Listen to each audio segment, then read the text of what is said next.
Bonjour, je vais vous dire un truc sur cette vidéo. C'est que malheureusement, on vit dans un bien triste monde de nos jours. Sur internet, tout doit être parfait. Tout le monde doit toujours être parfait. On n'a pas le droit à l'erreur. Si jamais on montre le moindre défaut, les autres nous le font direct savoir. Je pensais franchement qu'un jour ça allait changer, que les gens allaient commencer à se calmer, peut-être en grandissant. Mais honnêtement, j'ai arrêté d'avoir foi en l'humanité dernièrement. C'est limite pire quand on grandit. Sur internet particulièrement, j'ai l'impression que ce sera toujours la course à celui qui peut trouver le moindre truc à reprocher aux autres. Parce que visiblement, rabaisser les autres, c'est à la mode. Les gens trouvent ça drôle. C'est plus facile d'insulter quelqu'un qui est déjà à terre plutôt que lui tendre la main. Du coup, comme beaucoup, je me cache derrière du maquillage, derrière des chouettes vêtements, des chouettes choses qui font en sorte que je me sente un petit peu plus jolie moi-même, et pour essayer de me faire accepter un peu plus. Mais malheureusement, c'est jamais assez. C'est quelque chose que j'ai appris avec le temps, c'est que les gens mauvais, vous savez, ceux qui...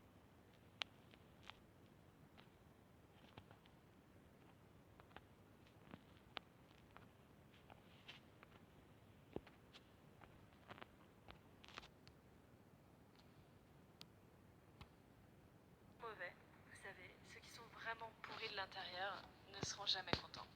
Peu importe ce que vous faites, comment vous vous habillez, comment vous vous maquillez, il y aura toujours un truc. Ils trouveront toujours quelque chose à dire pour vous rabaisser. Pour la plupart, leur but c'est pas que vous soyez comme eux. Leur but c'est d'être purement et simplement méchant. Parce que c'est drôle, visiblement. Ce genre de personnes, tout ce qu'ils ont à faire c'est taper là où ça fait mal. Ils trouvent les défauts que vous haïssez le plus à propos de vous-même et ils les exploitent. Du coup, vous perdez de la confiance en vous, vous essayez de changer pour eux, vous devenez quelqu'un que vous n'êtes pas. Pour qu'au final ça ne change rien. Mes parents me disaient quand j'étais au collège que les autres élèves m'harcelaient parce qu'ils étaient jaloux de moi. Et dans ma tête, c'était faux. Ils sont pas forcément jaloux en soi. Mais n'avoir rien d'autre à faire de sa vie que de passer du temps à détruire celle des autres, ça prouve que leur vie à eux est totalement inintéressante. Et ça, les gens, c'est vrai. Si on a une belle vie et plein de choses à faire, on s'attarde pas sur les autres. On vit sa vie pleinement. Passer une belle journée à faire quelque chose qui nous passionne et qui nous rend heureux, c'est quand même beaucoup mieux que de trouver quelqu'un et de l'insulter sans aucune raison particulière. Personnellement, avec ma passion pour les jeux vidéo, j'ai jamais eu une seconde de libre pour penser à autre chose. Mais la plupart de ceux qui vous harcèlent, que ce soit sur internet ou à l'école, c'est des gens qui ont une vie complètement vide. Ils doivent vivre à travers les autres pour se sentir exister. Tout ce dont ils peuvent être fiers, c'est de rabaisser les autres. Drôle de fierté quand même. Vous savez quoi? Laissez pas ces gens vous rendre malheureux.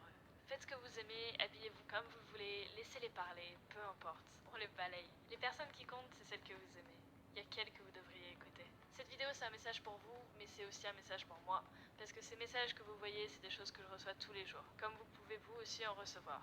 On est pareil. Mais si j'arrive à m'en foutre, alors vous le pouvez aussi. Vous êtes plus fort qu'eux. J'ai perdu foi en l'humanité. Ces gens-là changeront malheureusement jamais. Mais vous, par contre, vous pouvez changer. Et faire en sorte que ces conneries vous atteignent plus. Laissez-les dans leur misère et profitez de votre vie.